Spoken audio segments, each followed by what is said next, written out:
நீங்கள்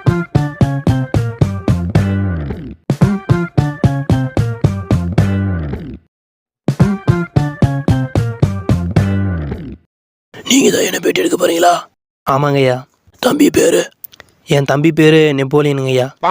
உன் தம்பியை பற்றி நான் கேட்கலையா? உன் பேர் சொல்லு. என் பேரா? என் பேர் வந்து முள்ளுக்காட்டில் வாந்திங்க ஐயா. முள்ளுக்காட்டில் எதுக்கு வாந்தி எடுத்தா?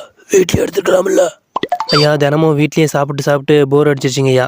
கொஞ்சம் வித்தியாசமாக இருக்கட்டுமேனு முள்ளுக்காட்டில் பெருக்காம் பிடிச்சி சாப்பிட்றதுக்கு போனாங்க ஐயா. போன இடத்துல வாந்தி எடுத்துட்டேங்க ஐயா. அதுலேருந்தே முள்ளுக்காட்டில் வாந்தினே பேர் வச்சுட்டாங்க ஐயா. முள்ளுக்காட்டில் போயிருக்கான். சரி, உன் கதையெல்லாம் எனக்கு அதுக்கு. நீ பேட்டி ஆரம்பி. இன்றைக்கி நம்ம ஸ்டூடியோவுக்கு வந்திருக்கிற சிறப்பு விருந்தர் யாருன்னா தேங்காய் மட்ட தேவாரம்.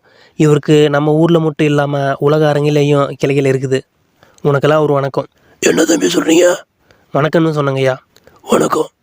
ஒவ்வொரு வருஷமும் நம்ம குடிமகன்கள் எல்லாம் ஓட்டு போடுறப்போ நமக்கு இந்த வருஷமாவது சரக்கு விலையை குறைக்க மாட்டாங்களான்னு ஒரு ஏக்கத்தோடு தான் ஓட்டு போடுறாங்க ஐயா. இந்த நிலைமை நம்ம ஆட்சியிலையும் இருக்குதுங்க ஐயா. இதுக்கு காரணம் என்னங்க ஐயா? என்ன தம்பி சொல்கிறீங்க? நீங்கள் சரக்கு விலை ஏற்றினதை பற்றி மட்டும் பேசாதீங்க.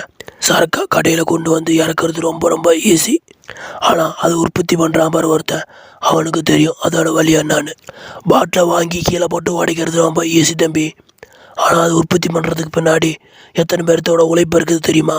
படித்தவனை வேலைக்கு வச்சதுனால இப்போ ஏதோ கம்பெனியை கொண்டாந்து இறக்குறான். ஒரு குடிமகனுக்கு என்ன பிடிக்கும், என்ன பிடிக்காது, எந்த சரக்கில் எதை ஏற்றணும், எதை குறைக்கணும், ரேட்டு வாரியாக சரக்கு தரம் பிரிக்கணும். ஒருத்த கை நிறையா சம்பாரிச்சுட்டு டாஸ்மாக் தேடி வர்றானா, அவனை மூடோட்டாக்கி போக விடாமல் அவனை திரும்பவும் கடைக்கு வர வைக்கிறதுக்கு அவன் கேட்குற பிராண்டை நாங்கள் இல்லைங்காமல் தரணும். அதுவே அடிமட்டத்திலேருந்து ஒரு கூலி தொழிலாளி வரானா, அவனுக்கு ஏற்ற சரக்கை நாங்கள் கொடுக்கணும். ரொம்ப ஈஸியாக சொல்லிடலாம் தம்பி. ஆனால் அவங்க வேலையிலேருந்து பார்த்தா தான் தெரியும் அவங்க கஷ்டம் என்னன்னு.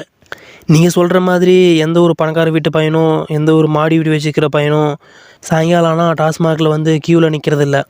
ஆனால் மூட்டை தூக்குற கூலி தொழிலாளியும் கல் உடைக்கிற தொழிலாளியும் தான், கம்பெனிக்கு போய் மாடு மாதிரி வேலை செய்கிற தொழிலாளியும் தான் டாஸ்மாகில் க்யூவில் நிற்கிறாங்க.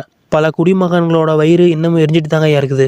அவங்க ராவாக குடிக்கிறதுனால இல்லை, சரக்கு விலை நாளுக்கு நாள் ஏறிட்டே போகுது அப்படிங்கிற ஒரு காரணம் மட்டும்தாங்க ஐயா. இவ்வளோ ஏங்கய்யா, எங்கள் கூட்டத்திலேயே ஒரு குடிகார ஃப்ரெண்டு இன்னமும் இருக்குதாங்க செய்கிறான்.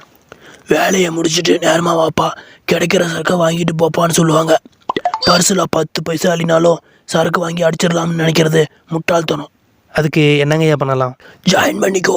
கிடைக்கிறத கோட்டரோ கட்டிங்கோ, இருக்கிறவனோட ஜாயின் பண்ணிக்கோ. இவ்வளோ பேசுகிறீங்களே, அப்படின்னா இதுக்கு முன்னாடி நீங்கள் சரக்கு அடிச்சிருக்கீங்களா? இப்போ சொல்லுங்கள், மற்றவங்க லைஃப்பை கம்பேர் பண்ணுறப்போ உங்கள் லைஃப் உங்களுக்கு முக்கியம் தானே? சரக்கு அடிக்கிறதுனா என்னன்னு தெரியுமாயா உனக்கு? அட்லீஸ்ட் சந்து கடையில் நின்று திருட்டுத்தனமாக ஒரு கட்டிங்காவது அடிச்சிருக்கியா நீ? அடிச்சு பார், அப்போ தெரியும் உனக்கு. ஒரு நாளைக்கு நான் எத்தனை குடியார மக்களை பார்க்குறேன்னு தெரியுமா? ஓல்டு மங்கு, லெக்யூரு, Office Choice, Royal Stag, MC number 1, Royal Challenge, இது மாதிரி வெரைட்டியாக எல்லாம் கொடுத்து ஒரு குடியாரனா சாயங்காலம்னா டாஸ்மாக் கடையை தெரிய வர வைக்கணும்யா. அதுதான் நானும் செஞ்சேன். ஒரு டெய்லி குடிகாரனோட வயிற்றில் அடித்து நீங்கள் கல்லா கட்டணுங்கிறதுக்காக இப்படி சப்பக்கட்டு கட்டுறீங்களே. சரக்கு வாங்கி தண்ணி மிக்ஸ் பண்ணாமல் ராவா அடித்தா குடல் வெந்துருன்னு சொல்கிறேன். உனக்கு புரியலை? ராவா அடிச்சு பார், அப்போ புரியும். ஒரு நாள் சரக்கு வாங்கி அடிச்சு பார், அப்போ புரியும் ஒரு குடிகாரனோட ஃபீலிங் என்னன்னு. இது சரியான பதில் இல்லையா? ஒரு நாள் வேணால் சரக்கு அடிக்கலாம், ஆனால் லைஃப் பூரா முடியுமா? உன்னால் முடியா? பாக்கெட்டில் நிறையா பணத்தை வை, ஒரு நாள் சாயங்காலம் ஒயின் ஷாப் பக்கம் போய் பார். என்னடா இது, ஒரு சரக்கு அடிக்கிறது இவரை பில்டப் பண்ணுறானுங்களே. சரிங்கய்யா, இது சாத்தியம்னா நான் தயார்.